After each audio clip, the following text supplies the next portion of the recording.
Hello everyone, इस video में हम लोग बीटेक लेटरल एंट्री स्टूडेंट्स के बारे में बात करने वाले हैं। सीयूटी के थ्रू किन किन central universities and state universities में एडमिशन ले सकती हैं, उसके बारे में यहाँ पर हम लोग फुल डिटेल जानने वाले हैं। यहाँ पर हम लोग सभी यूनिवर्सिटी का सीयूटी में सब्जेक्ट क्वालिफिकेशन की बात करेंगे, साथ ही साथ उसके लिए आपका एलिजिबिलिटी क्राइटेरिया के बारे में बात कर रहे होंगे। Friends, so try to watch the video till the end. Okay तो सबसे पहले हम लोग बात कर रहे हैं सेंट्रल यूनिवर्सिटी के बारे में। तो यहाँ पर आपको हेमवती नंदन बहुगुणा गढ़वाल यूनिवर्सिटी देखने को मिल जाएगा। तो यहाँ पर अवेलेबल ब्रांचेस की बात कर लेते हैं तो computer science, electronics, mechanical, information technology जैसे ब्रांचेस देखने को मिल जाएंगे। तो यहाँ पर नंबर ऑफ अवेलेबल ब्रांचेस की बात कर लेते हैं तो आपको computer science, electronics, electrical, mechanical and information technology जैसे ब्रांचेस देखने को मिल जाएंगे। सीयूटी में सब्जेक्ट क्वालिफिकेशन की बात कर लेते हैं तो फिजिक्स, मैथमेटिक्स और साथ ही साथ computer science, engineering, graphics, informatics practices, इन तीनों में से किसी एक सब्जेक्ट में आपका क्वालिफिकेशन इंपॉर्टेंट है। और साथ ही साथ आपके एलिजिबिलिटी क्राइटेरिया की बात करती है तो आपका डिप्लोमा में क्वालिफिकेशन इंपॉर्टेंट है। नेक्स्ट यहाँ पर हम लोग बीटेक लेटरल एंट्री स्टूडेंट्स के लिए स्टेट यूनिवर्सिटीज के बारे में बात करने वाले हैं। तो सबसे पहले हम लोग बात कर रहे हैं बाबा गुलाम शाह बादशाह यूनिवर्सिटी के बारे में। तो यहाँ पर हम लोग अवेलेबल ब्रांचेस की बात करती हैं तो आपको यहाँ पर computer science, information technology, civil, electrical and electronics जैसे ब्रांचेस देखने को मिल जाएंगे। वहीं पर सीयूटी में सब्जेक्ट क्वालिफिकेशन की बात करती हैं तो मैथमेटिक या अप्लाइड मैथमेटिक दोनों में से किसी एक सब्जेक्ट में, और साथ ही साथ कंप्यूटर साइंस या ग्राफिक्स में से दोनों में से किसी एक सब्जेक्ट में आपका क्वालिफिकेशन इंपॉर्टेंट है।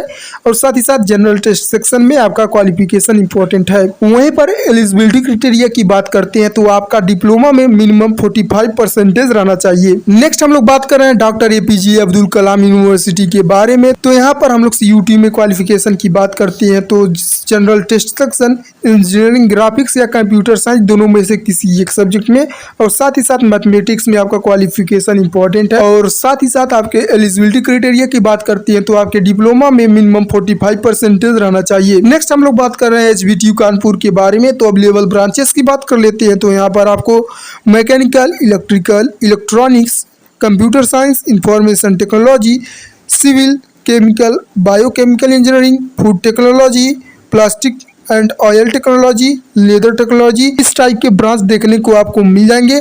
वहीं पर आपके सीयूटी में सब्जेक्ट क्वालिफिकेशन की बात करते हैं तो मैथमेटिक्स या अप्लाइड मैथमेटिक्स दोनों में से किसी एक सब्जेक्ट में आपका क्वालिफिकेशन इंपॉर्टेंट है। और साथ ही साथ कंप्यूटर साइंस या ग्राफिक्स दोनों में से किसी एक सब्जेक्ट में आपका क्वालिफिकेशन इंपॉर्टेंट है।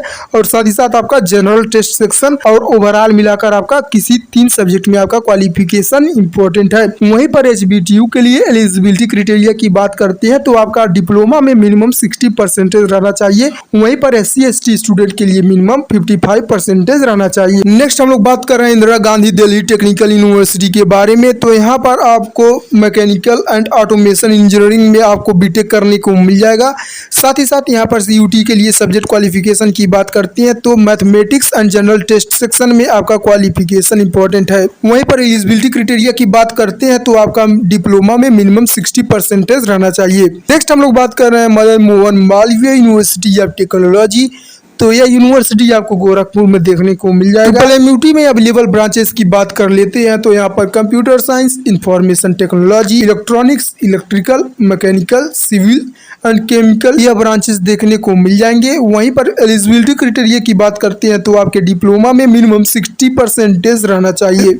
नेक्स्ट हम लोग बात कर रहे हैं महात्मा ज्योतिबा फूले रोहिलखंड यूनिवर्सिटी के बारे में। तो इस यूनिवर्सिटी के अवेलेबल ब्रांचेस की बात करते हैं तो computer science, information technology, electronics and instrumental engineering, electrical, mechanical, chemical जैसे ब्रांचेस देखने को मिल जाएंगे। सीयूटी में सब्जेक्ट क्वालिफिकेशन की बात करते हैं तो मैथमेटिक्स में आपका क्वालिफिकेशन इंपॉर्टेंट है। साथ ही साथ कंप्यूटर साइंस या ग्राफिक्स दोनों में से किसी एक सब्जेक्ट में, और साथ ही साथ जनरल टेस्ट सेक्शन, इन तीनों सब्जेक्ट्स में आपका क्वालिफिकेशन इंपॉर्टेंट है।